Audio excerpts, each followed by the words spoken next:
Oliver Twist, or The Parish Boy's Progress, by Charles Dickens. Chapter 4. Oliver, being offered another place, makes his first entry into public life. In great families, when an advantageous place cannot be obtained, either in possession, reversion, remainder or expectancy, for the young man who is growing up, it is a very general custom to send him to sea. The board, in imitation of so wise and salutary an example, took counsel together on the expediency of shipping off Oliver Twist in some small trading vessel bound to a good unhealthy port. This suggested itself as the very best thing that could possibly be done with him, the probability being that the skipper would flog him to death in a playful mood some day after dinner, or would knock his brains out with an iron bar, both pastimes being, as is pretty generally known, very favourite and common recreations among gentlemen of that class. The more the case presented itself to the board in this point of view, the more manifold the advantages of the step appeared. So they came to the conclusion that the only way of providing for Oliver effectually was to send him to sea without delay. Mr. Bumble had been dispatched to make various preliminary inquiries, with the view of finding out some captain or other who wanted a cabin boy without any friends, and was returning to the workhouse to communicate the result of his mission, when he encountered at the gate no less a person than Mr. Sowerberry, the parochial undertaker. Mr. Sowerberry was a tall, gaunt, large-jointed man, attired in a suit of threadbare black, with darned cotton stockings of the same colour, and shoes to answer. His features were not naturally intended to wear a smiling aspect, but he was in general rather given to professional jocosity. His step was elastic and his face betokened inward pleasantry as he advanced to Mr. Bumble and shook him cordially by the hand. "I have taken the measure of the 2 women that died last night, Mr. Bumble," said the undertaker. "You'll make your fortune, Mr. Sowerberry," said the beadle, as he thrust his thumb and forefinger into the proffered snuff-box of the undertaker, which was an ingenious little model of a patent coffin. "I say you'll make your fortune, Mr. Sowerberry," repeated Mr. Bumble, tapping the undertaker on the shoulder in a friendly manner with his cane. "Think so?" said the undertaker, in a tone which half admitted and half disputed the probability of the event. "The prices allowed by the board are very small, Mr. Bumble." "So are the coffins," replied the beadle, with precisely as near an approach to a laugh as a great official ought to indulge in. Mr. Sowerberry was much tickled at this, as of course he ought to be, and laughed a long time without cessation. "Well, well, Mr. Bumble," he said at length, "there's no denying that, since the new system of feeding has come in, the coffins are somewhat narrower and more shallow than they used to be. But we must have some profit, Mr. Bumble. Well-seasoned timber is an expensive article, sir, and all the iron handles come by canal from Birmingham." "Well, well," said Mr. Bumble, "every trade has its drawbacks. A fair profit is, of course, allowable." Of course," replied the undertaker. "And if I don't get a profit upon this or that particular article, why, I make it up in the long run, you see." "Just so," said Mr. Bumble. "Though I must say," continued the undertaker, resuming the current of observations which the beadle had interrupted, "though I must say, Mr. Bumble, that I have to contend against one very great disadvantage, which is that all the stout people go off the quickest. The people who have been better off and have paid rates for many years are the first to sink when they come into the house. And let me tell you, Mr. Bumble, that 3 or 4 inches over one's calculation makes a great hole in one's profits, especially when one has family to provide for, sir." As Mr. Sowerberry said this with the becoming indignation of an ill-used man, and as Mr. Bumble felt it rather tended to convey a reflection on the honour of the parish, the latter gentleman thought it advisable to change the subject, Oliver Twist being uppermost in his mind, he made him his theme. "By the by," said Mr. Bumble, "you don't know anybody who wants a boy, do you? A parochial prentice who is at present a dead weight, a millstone, as I may say, round the parochial throat. Liberal terms, Mr. Sowerberry, liberal terms." As Mr. Bumble spoke, he raised his cane to the bill above him, and gave 3 distinct raps upon the words £5, which were printed thereon in Roman capitals of gigantic size. "Get so," said the undertaker, taking Mr. Bumble by the gilt-edged lapel of his official coat. "That's just the very thing I wanted to speak to you about. You know, dear me, what a very elegant button this is, Mr. Bumble. I never noticed it before." "Yes, I think it rather pretty," said the beadle, glancing proudly downwards at the large brass buttons which embellished his coat. "The die is the same as the parochial seal, the Good Samaritan healing the sick and bruised man. The board presented it to me on New Year's morning, Mr. Sowerberry. I put it on, I remember, for the first time, to attend the inquest on that reduced tradesman who died in a doorway at midnight." "I recollect," said the undertaker. "The jury brought it in, died from exposure to the cold and want of the common necessaries of life, didn't they?" Mr. Bumble nodded. "And they made it a special verdict, I think," said the undertaker, "by adding some words to the effect that if the relieving officer had—" "Tush, foolery," interposed the beadle. "If the board attended to all the nonsense that ignorant jurymen talk, they'd have enough to do." "Very true," said the undertaker. "They would indeed." "Juries," said Mr. Bumble, grasping his cane tightly, as was his wont when working into a passion.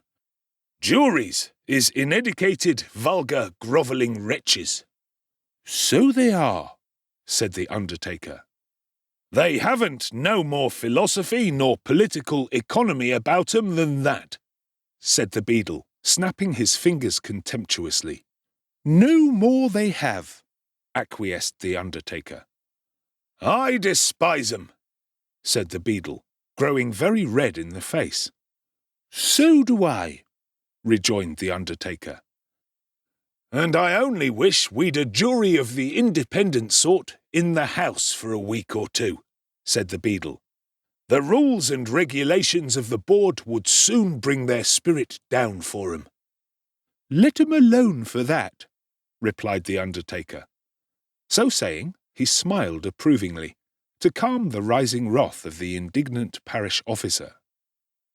Mr. Bumble lifted off his cocked hat, took a handkerchief from the inside of the crown, wiped from his forehead the perspiration which his rage had engendered, fixed the cocked hat on again, and turning to the undertaker, said in a calmer voice, "Well, what about the boy?" "Oh," replied the undertaker, "why, you know, Mr. Bumble, I pay a good deal towards the poor's rates." "Hem," said Mr. Bumble. "Well?" "Well," replied the undertaker, "I was thinking that if I pay so much towards 'em, I've a right to get as much out of 'em as I can, Mr. Bumble, and so I think I'll take the boy myself." Mr. Bumble grasped the undertaker by the arm and led him into the building. Mr. Sowerberry was closeted with the board for 5 minutes, and it was arranged that Oliver should go to him that evening, upon liking. A phrase which means, in the case of a parish apprentice, that if the master find, upon a short trial, that he can get enough work out of a boy without putting too much food into him, he shall have him for a term of years to do what he likes with.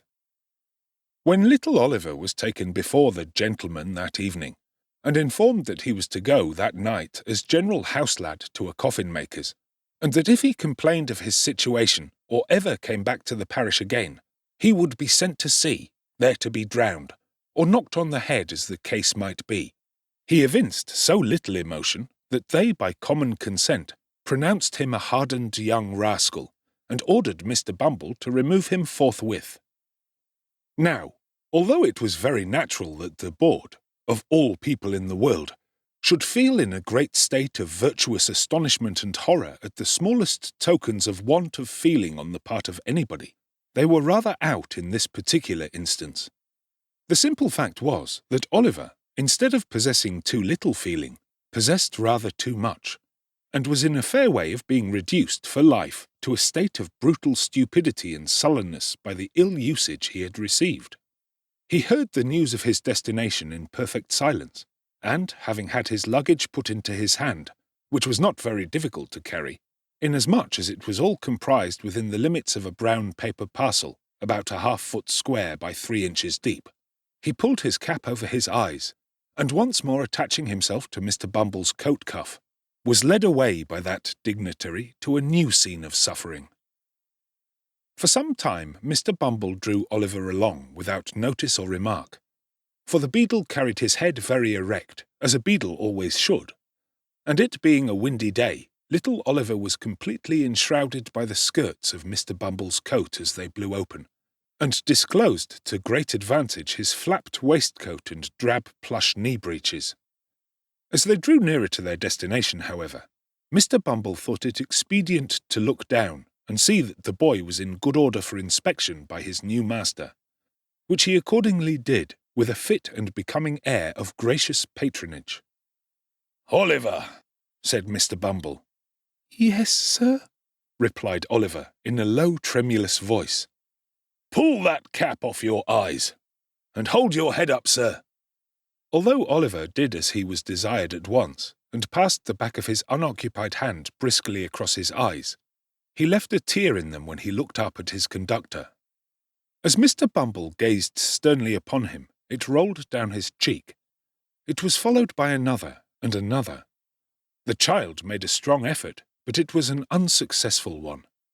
Withdrawing his other hand from Mr. Bumble's, he covered his face with both, and wept until the tears sprung out from between his chin and bony fingers. "Well," exclaimed Mr. Bumble, stopping short and darting at his little charge a look of intense malignity. "Well, of all the ungratefullest and worst-disposed boys as ever I see, Oliver, you are the—" "No, no, sir," sobbed Oliver, clinging to the hand which held the well-known cane. "No, no, sir, I will be good indeed, indeed I will, sir. I am a very little boy, sir, and it is so... "So what?" inquired Mr. Bumble in amazement. "So lonely, sir, so very lonely," cried the child. "Everybody hates me. Oh, sir, don't pray be cross to me." The child beat his hand upon his heart, and looked in his companion's face with tears of real agony. Mr. Bumble regarded Oliver's piteous and helpless look with some astonishment for a few seconds, hemmed 3 or 4 times in a husky manner, and after muttering something about "that troublesome cough," bade Oliver dry his eyes and be a good boy. Then, once more taking his hand, he walked on with him in silence. The undertaker, who had just put up the shutters of his shop, was making some entries in his day-book by the light of a most appropriate dismal candle, when Mr. Bumble entered. "Oho!" said the undertaker, looking up from the book and pausing in the middle of a word. "Is that you, Bumble?" "No one else, Mr. Sowerberry," replied the beadle. "Here, I've brought the boy." Oliver made a bow. "Oh, that's the boy, is it?" said the undertaker, raising the candle above his head to get a better view of Oliver. "Mrs. Sowerberry, will you have the goodness to come here a moment, my dear?" Mrs. Sowerberry emerged from a little room behind the shop, and presented the form of a short, then squeezed-up woman with a vixenish countenance. "My dear," said Mr. Sowerberry deferentially, "this is the boy from the workhouse that I told you of." Oliver bowed again. "Dear me," said the undertaker's wife, "he's very small." "Why, he is rather small," replied Mr. Bumble, looking at Oliver as if it were his fault that he was no bigger. "He is small, There's no denying it. But he'll grow, Mrs. Sowerberry. He'll grow. Ah, I dare say he will, replied the lady pettishly, on our victuals and our drink. I see no saving in parish children, not I, for they always cost more to keep than they're worth. However, men always think they know best. There, get downstairs, little bag of bones. With this, the undertaker's wife opened a side door and pushed Oliver down a steep flight of stairs, into a stone cell, damp and dark, forming the anteroom to the coal cellar, and denominated kitchen, wherein sat a slatternly girl in shoes down at heel and blue worsted stockings very much out of repair.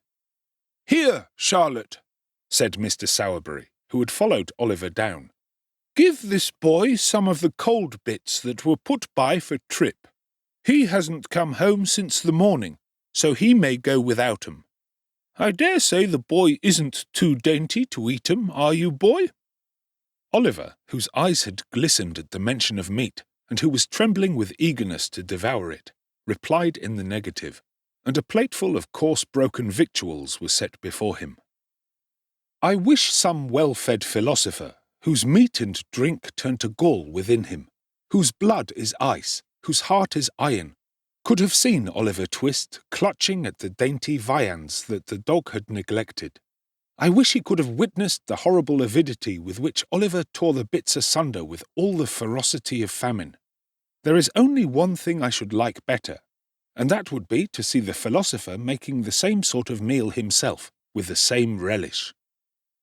"Well," said the undertaker's wife when Oliver had finished his supper, which she had regarded in silent horror and with fearful auguries of his future appetite. "Have you done?" There being nothing eatable within his reach, Oliver replied in the affirmative. "Then come with me," said Mrs. Sowerberry, taking up a dim and dirty lamp and leading the way upstairs. "Your bed's under the counter. You don't mind sleeping among the coffins, I suppose?